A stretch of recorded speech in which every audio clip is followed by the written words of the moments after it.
प्यारे बच्चों, ये आपके सामने प्रतिशत संबंधी प्रश्न। प्रतिशत संबंधी प्रश्न।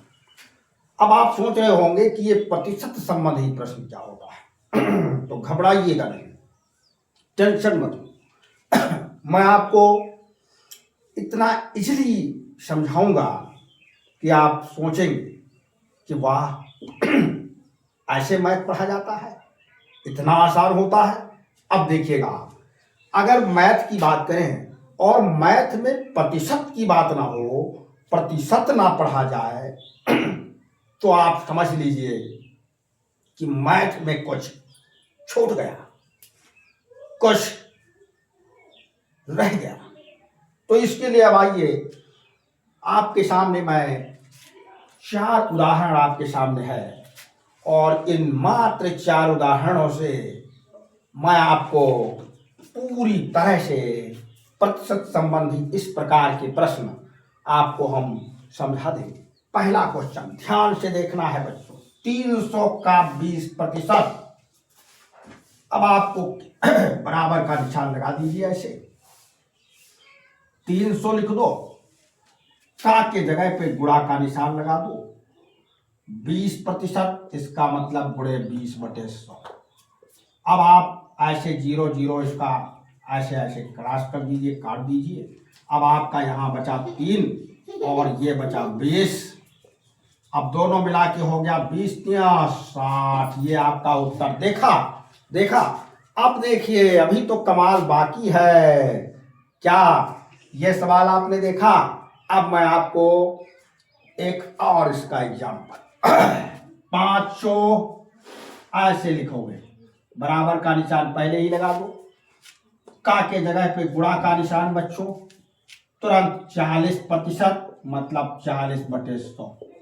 प्रतिशत मतलब 100 प्रति 100। अब आपको ऐसे ये लीजिए, 0 0 कट गया, ऊपर क्या बचा बच्चों? 5 बचा, गुणे क्या बचा? 40। अब 40 पंचे कितना हो गया? 200। देखिए बच्चों, क्या तुरंत उत्तर आया है। अब देखिए इसके बाद तीसरा प्रश्न, थर्ड एग्जाम्पल, सेम एग्जाम्पल है।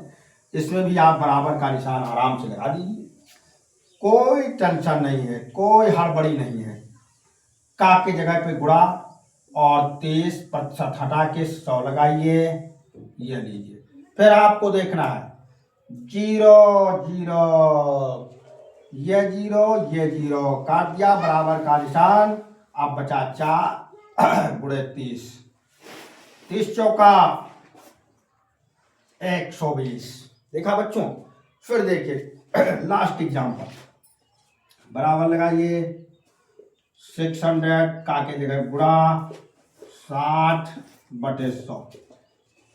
ये दोनों 0 आप काट दीजिएगा, 6 इंटू ये वाला 60 और आ जाएगा, गुणा कर दीजिए, 6 6 36 यानी 360। इस तरह से आपने देखा बच्चों कि ये प्रतिशत वाले सवाल, जैसे कि ये पहला क्वेश्चन, ये दूसरा और ये तीसरा और ये चौथा, आपको समझ में आ गया होगा।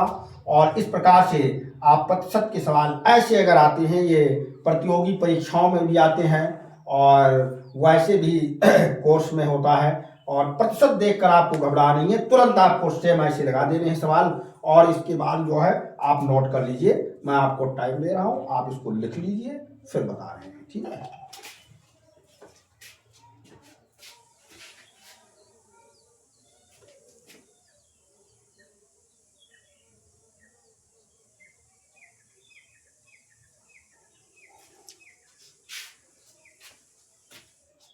तो प्यारे बच्चों, आप लोग लिख रहे हो, लिख लीजिए, तब तक मैं आपको कुछ ओरल जानकारी दे देता हूँ मैथ से संबंधित।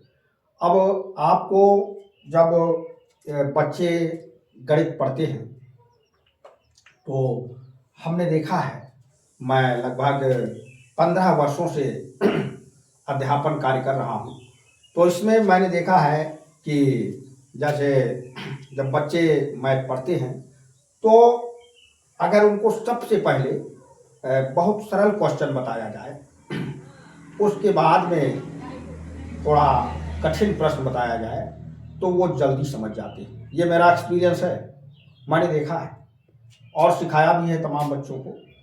तो इस प्रकार से मैं सबसे पहले सरल प्रश्नों को लेकर आता हूँ, सरल प्रश्नों को लेकर आया हूँ आपके सामने। इसके बाद मैं जटिल प्रश्नों को भी लाऊंगा और मैं आशा करता हूँ, आई होप आप लोग इसको पूरे ध्यान से समझेंगे और आप इसका बदल बदल कर अभ्यास भी करेंगे। ऐसा नहीं है कि आप लगा लिए, ले जाकर अपना फेंक दिए।